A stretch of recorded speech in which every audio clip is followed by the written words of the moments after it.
इसके बाद भी हम पाखंड में लीन हैं। साथियों, भगवान में इतनी शक्ति होती तो आज साधु संत संसद में नहीं जाते, लेकिन हमारे बच्चों को समझ में नहीं आ रहा है। ओ कांवर, दुर्गा पूजा, इन्हीं सब चीजों में परेशान है। हम 12-16 घंटा काम करते हैं, लेकिन इन बाबाओं के गुफाओं में हम दान देकर चले आते हैं। आज आप ही लोगों के कारण ऐसे ऐसे बाबा, आसाराम, चित्यानंद, जलेबी बाबा, राधे माँ जैसे पाखंडी निकलते हैं, जो वो लोग बड़े बड़े महलों में रहते हैं, सोने की मोटी मोटी चैन पहनते हैं, पर आप कंगाल के कंगाल ही रहते हो। आप ही के धन से आज वो राजा रहते हैं। और साथियों, मैं बताना चाहता हूँ, आज आप लोग देवी देवताओं पर इतना विश्वास करते हो, अगर इतना ही लक्ष्मी में शक्ति रहती तो आज भारत विश्व का सबसे धनी देश रहता। अगर इतना ही सरस्वती में शक्ति रहती तो आज भारत सबसे ज्यादा शिक्षित रहता।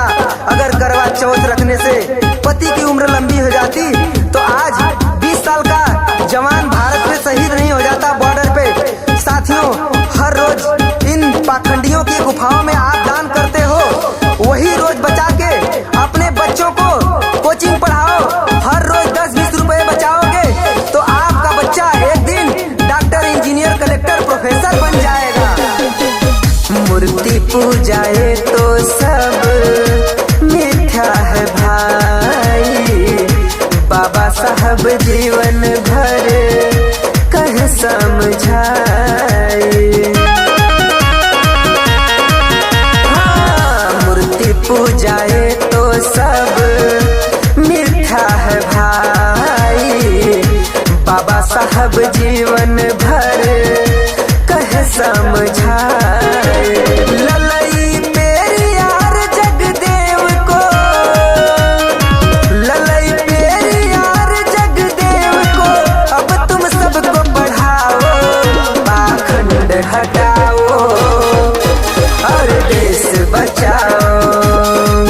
पाखंड हटाओ और देश बचाओ, पाखंड हटाओ और देश बचाओ।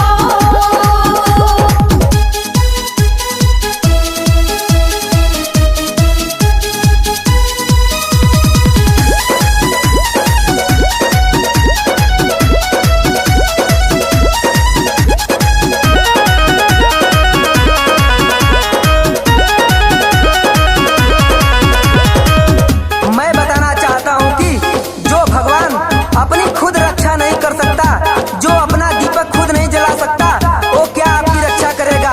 मंदिरों में घंटा चोरी हो जाता है, जो भगवान अपना घंटा तक नहीं बचा सकता, वो क्या आपकी रक्षा करेगा। साथियों, मूर्ति एक पुतले के समान है। जिस प्रकार खेतों में पुतला खड़ा किया जाता है और जानवर उससे डरते रहते हैं, उसी प्रकार आदमी भी जब तक अंधविश्वास में फैला है तब तक ऐसे पाखंडियों से, हर धर्म के बाबाओं से डरता रहेगा। तो साथियों, अब समय आ गया है, अब युग बदल गया है। आप लोग शिक्षित बनिए, संगठित बनिए और संघर्ष कीजिए। झूठा इतिहास में है हमको फंसाया, अभी तक गुलाम हो तुम, समझ में न आया। हाँ, झूठा इतिहास में है हमको फंसाया, अभी तक गुलाम हूँ मैं, समझ में न आया। किसी के बाप में हिम्मत है तो, किसी के बाप में हिम्मत है तो सिद्ध करके दिखाओ, पाखंड हटाओ और देश बचाओ। पाखंड हटाओ और देश बचाओ,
खेत में किसान और बॉर्डर पे जवान है। डॉक्टर इंजीनियर वैज्ञानिक भगवान है। हो सबकी जो रक्षा करे वही भगवान है। भारत का सबसे प्यारा सच्चा संविधान है। इनके साथ न धोखा करो तुम, इनके साथ न धोखा करो तुम, सच्चाई न छिपाओ, पाखंड हटाओ और देश बचाओ। पाखंड हटाओ और देश बचाओ। पाखंड हटाओ और देश बचाओ।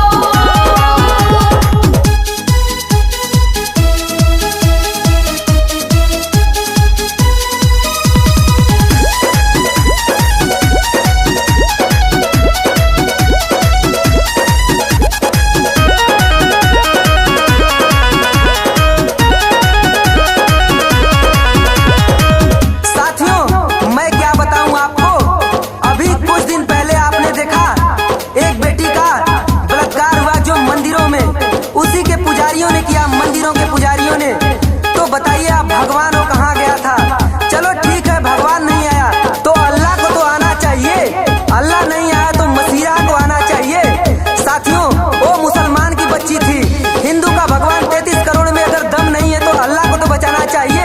साथियों मैं सच्ची बात बताना चाहता हूँ, किसी के पास कोई पावर नहीं है, जो भी पावर है शक्ति है इंसान के पास है। साथियों अगर किसी को डर है तो संविधान से, ये भारत के कानून से निर्दोषों की हत्या हो जाता है तो कहाँ भगवान चला जाता है। जब इतने शक्तिशाली राम रहीम थे तो कैसे भारत गुलाम हो गया। आप लोग हमारा खुल के सपोर्ट कीजिए। मेरा फोन पे गूगल पे नंबर है 8423 600 463। मैं आपका ये सहयोग कभी भी व्यर्थ होने नहीं दूंगा। मैं देश को एक अलग इतिहास बना के दिखाऊंगा। लूटी जब बेटी की इज्जत आए नाही राम रे, देश जब गुलाम था ना आए रहमान रे। हाँ लूटी जब